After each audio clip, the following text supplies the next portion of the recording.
Immigration Amendment Bill, third reading. Call on Government Order of the Day number 4. Local Electoral Amendment Bill number 2, third reading. Honourable Chris Tremaine. I move that the Local Electoral Amendment Bill number 2 be now read a third time.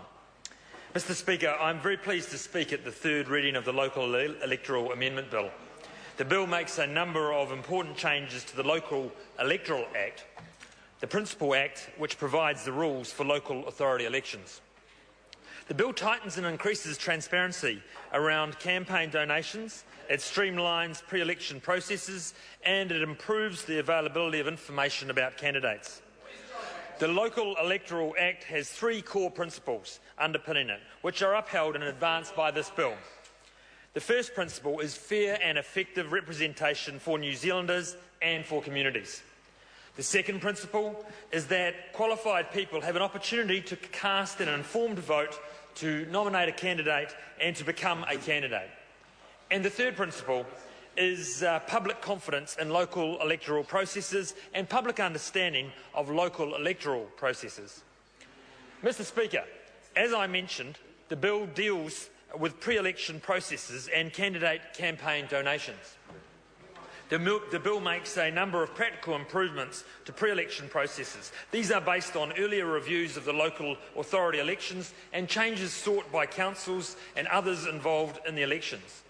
Specifically, this bill, or the bill, gives unitary, city and district councils greater flexibility to set ward boundaries in a way that better encompasses local communities and geographic areas in their territories with common interests. The bill streamlines candidate nomination processes, and the bill also provides electoral officers with an extra week to produce high-quality voting documents. The other set of changes in the bill are important improvements to the rules for candidate campaign donations. Many provisions in the Local Electoral Act for candidates' campaigns are modelled on the Electoral Act. The Electoral Act provides, of course, the rules for parliamentary elections. Over time, the Electoral Act has changed, and the Local Electoral Act is now out of step, specifically in the way that electoral campaign donations must be received, recorded and reported by candidates. The need to modernise the Local Electoral Act and bring the 2 sets of rules closer into line is a major driver of this bill. The changes in the bill around campaign donations to achieve closer alignment with the Electoral Act include a limit of $1,500 on the amount of an anonymous donation. Secondly, a requirement for a candidate to include in his or her return of electoral expenses and donations information about donations above $1,500. Thirdly, a more rigorous definition of anonymous donations. An obligation on a third party or a person administering the affairs of a candidate receiving a candidate's donation to disclose the identity of the donor to the candidate. For maximum transparency, the bill will also require the publication, online or otherwise, of every candidate's return of electoral donations and expenses. Mr Speaker, at the Committee of the Whole House stage, the Government introduced changes to the bill through a supplementary order paper. These changes affect donations to local electoral candidates that are made up of pooled funds.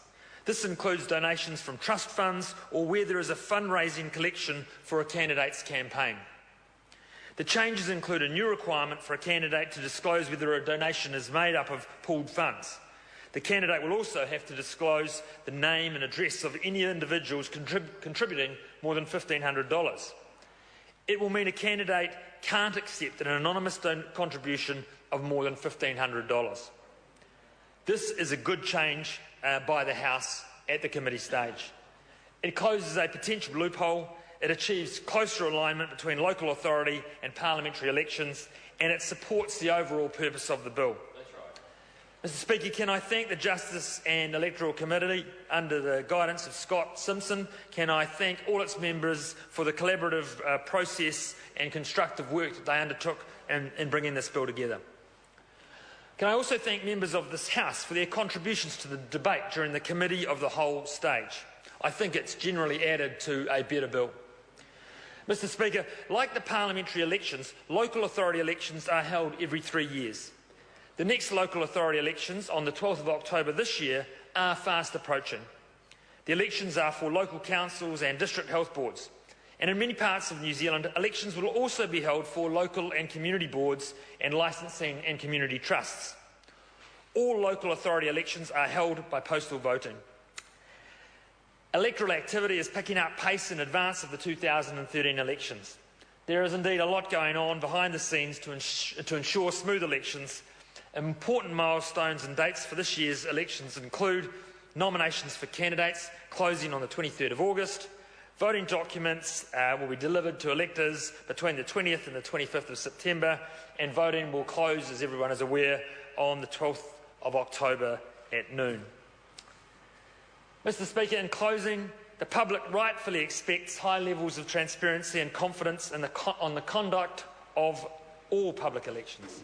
For this reason, I am pleased to progress this bill in time for the elections on the 12th of October this year. I look forward to those elections, and I look forward to the bill enhancing the transparency and efficiency of the elections. The public can indeed be confident that the rules promote efficiency, democracy and increased transparency.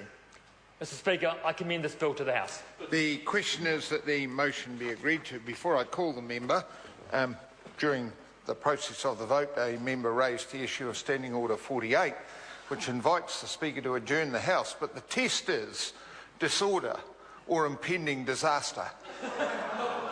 I'm not aware that either standard has been met, so I will not be adjourning the House.